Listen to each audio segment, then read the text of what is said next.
Hi, I'm Rachel Nasatka from Radical Alchemy, and today I want to ask you a question. Are you fighting for good or fighting for evil? If we used to work together and you wonder if I'm talking about that job, please know that if you had to ask yourself that question, I am. My very first job out of college was working for an advertising agency in Austin. My client was Chili's Bar and Grill. Sometimes I would wonder what this meant in terms of my early contributions to society. After all, my blood, sweat, and tears were just contributing to making America overweight and unhealthy. My second job was at a different advertising agency in New York City. My client was Crest and Oral-B. Sometimes I would wonder what this meant in terms of my still junior contributions to the greater good. At least it was pro health. That was an oral care pun for anyone telling me to get a niche. From there, I moved to a digital ad tech company where I oversaw a team managing several clients, which was great because I was there to make the people I worked with better, to make sure my team had a solid manager so they could grow effectively in their careers, so they could fight the good fight. But what exactly is the good fight? Because it's definitely not investing in America's pre-Ozempic obesity crisis. And alas, we tell ourselves the stories we need to hear to put on our big girl pants and go to work every day. I solved my own ethical dilemma back in 2015 when I unintentionally moved into the people space. I started out doing projects to address key issues that were holding my company back. And after 3 short years, I ended up on a new team, People and Culture, and earned a new title, People and Culture Business Partner. Before I held the title, I had never heard of the job. This was both 10 years ago and also 10 years into my career. I felt like I had earned the privilege of making decent money while, gasp, actually helping people like I had done when I was a people manager, but at scale. My job was to invest in the company's employees so the employees could invest themselves into the company and we would all thrive. Right? Wrong. I've waxed poetic on the trap of working in HR, about how we lost the word human when we collectively rebranded HR as people and culture, but continued to treat humans solely as resources. But here I am on Substack, continuing to pontificate. Because as I pick at the threads left behind from my corporate experiences, I realize the trauma goes deeper than simply working for unethical leaders who see each human as a pawn they can manipulate and blame in the age-old quest for money and power.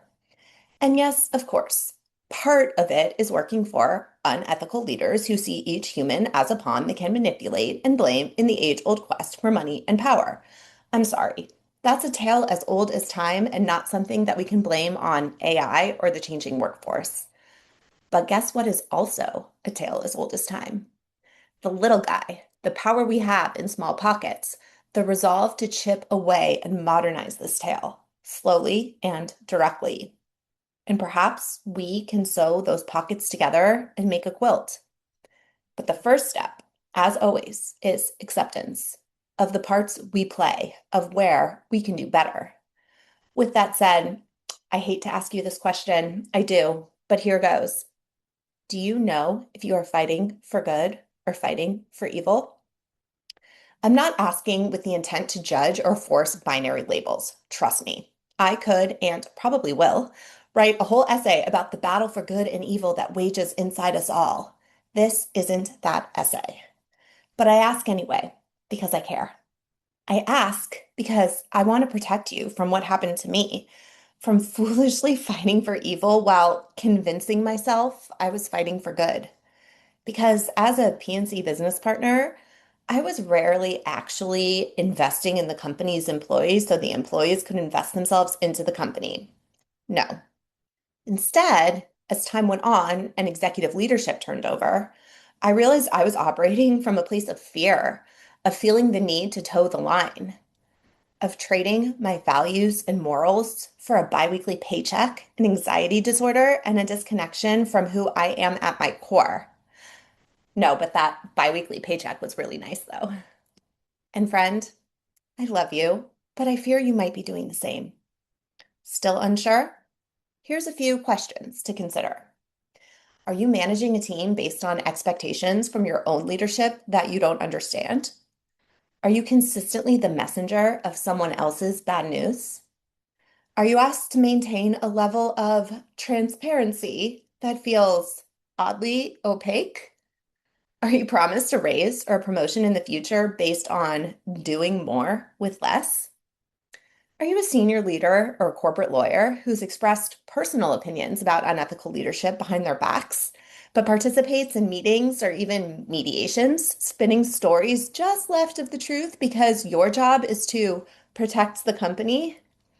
Because I've seen stock prices. I don't think it's working. Thank you, but I'm out. I'm tired of creating ragged webs to protect people who wield their leadership as a way to demonstrate their superiority. But the real superiority, caring about integrity, showing up authentically.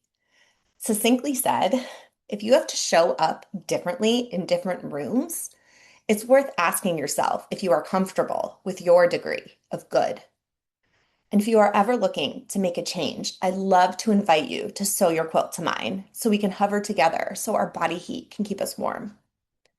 Operate with authenticity, prioritize integrity, be transparent, be you. Tell your story from a place of connection, not a place of fear. I wonder what you will discover if you try. And yes, of course, part of it is working for unethical leaders who see each human as a pawn they can manipulate and blame in the age-old quest for money and power. But a pawn who stays on the board long enough gains power through strategy and collaboration. And the more they work together, the greater their influence on the outcome. So settle in. I'll bring the popcorn. We can lounge beneath our blanket and watch the queen and her sad, complacent king look surprised when they have nothing to protect them from the cold.